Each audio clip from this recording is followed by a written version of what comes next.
ഈ രാത്രിയിൽ വാഴ്ത്തപ്പെടുമാറാകട്ടെ. ഈ രാത്രിയിൽ നമുക്ക് ഒരുമിച്ച് ദിവസമായിരിക്കാൻ കർത്താവ് ഒരിക്കൽ ഭാഗ്യത്തിനായി സ്തോത്രം ചെയ്തു.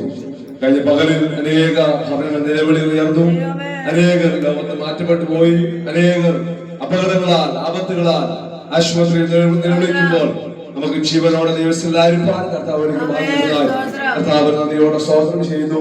ഞാൻ സ്നേഹിക്കുകയും ഞങ്ങളെ സ്നേഹിക്കുകയും ചെയ്യുന്ന പ്രിയ നോൾപാസ കുടുംബം, പ്രിയ ബേബ്ചാൻ കുടുംബം, പിന്നെ അനുബന്ധ മറ്റു പ്രിയപ്പെട്ട ദൈവദാസന്മാർ ശശി ബ്രദറെ ജോർജ് ഞങ്ങൾ പ്രിയപ്പച്ചനെ ഓർത്ത് സ്തോത്രം ചെയ്യുന്നു. പ്രിയ ബ്രദറിനായി സ്തോത്രം, പ്രിയ ജോർജനായി സ്തോത്രം ചെയ്യുന്ന എല്ലാവരെയും തന്നെ പാട്ട് അനുഗ്രഹിക്കട്ടെ. വളരെ സന്തോഷത്തോടെ കർത്താവിന്റെ പാദത്തിലായിരിക്കാൻ ദൈവം നമുക്ക് തരുന്ന ഭാഗ്യത്തെ ഓർത്ത് സ്തോത്രം. ഹല്ലേലൂയ. അനേക കഷ്ടങ്ങൾ വരുമ്പോൾ, അനേക ദുഃഖങ്ങളും പ്രയാസങ്ങളും വരുമ്പോൾ, മറ്റു പല രീതിയിലുള്ള വഴികൾ തേടുമ്പോൾ ദൈവമക്കളാവുന്ന നമുക്ക് ആശ്രയിപ്പാൻ ദൈവം അല്ലെ. ഞെരുക്കങ്ങളും ഇല്ലായ്മകളും കഷ്ടങ്ങളും ദുരിതങ്ങളൊക്കെ വരുമ്പോൾ പലരും പല രീതിയിലാണ് ആശ്രയിക്കുന്നത്. ആത്മഹത്യ ചെയ്യുന്നവരുണ്ട്, നിലവിളിക്കുന്നവരുണ്ട്, പല രീതിയിലും അതിനെ നേരിടുന്നവരുണ്ട്.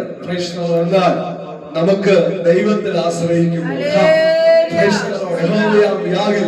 ശാശ്വതമായ ഒരു പാറയുള്ളതാകിയാൽ എന്തേക്കും അതിൽ ആശ്രയിപ്പാൻ.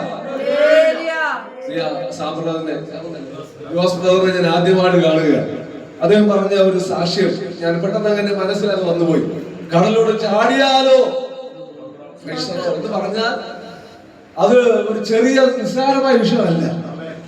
ഞാൻ ഒരിക്കൽ അനുഭവിച്ചിട്ടുണ്ട്. മരിച്ചാൽ മതി, ഇനി ജീവിച്ചിരിക്കണ്ട എന്ന് ഒരു പാസ്റ്റർ, ഒരു സുവിശേഷൻ അല്ലെ, അഭിഷേകം പ്രാപിച്ച ഞാൻ, ശക്തമായി ശുശ്രൂഷിച്ചുകൊണ്ടിരുന്ന ഞാൻ, അപ്പൊ അത്രയ്ക്ക് പ്രഷർ വന്നാലേ അങ്ങനെ തോന്നത്തുള്ളൂ. അതൊരു ഈ സൂയിസൈഡിന്റെ ഒക്കെ ആ സ്പിരിറ്റ് എന്ന് പറയുന്ന ആ ഒരു സെക്കൻഡ് മാറിയാൽ ക്ഷമിക്കും. അതങ്ങനെയാ. അതങ്ങനെയാ. അല്ലെ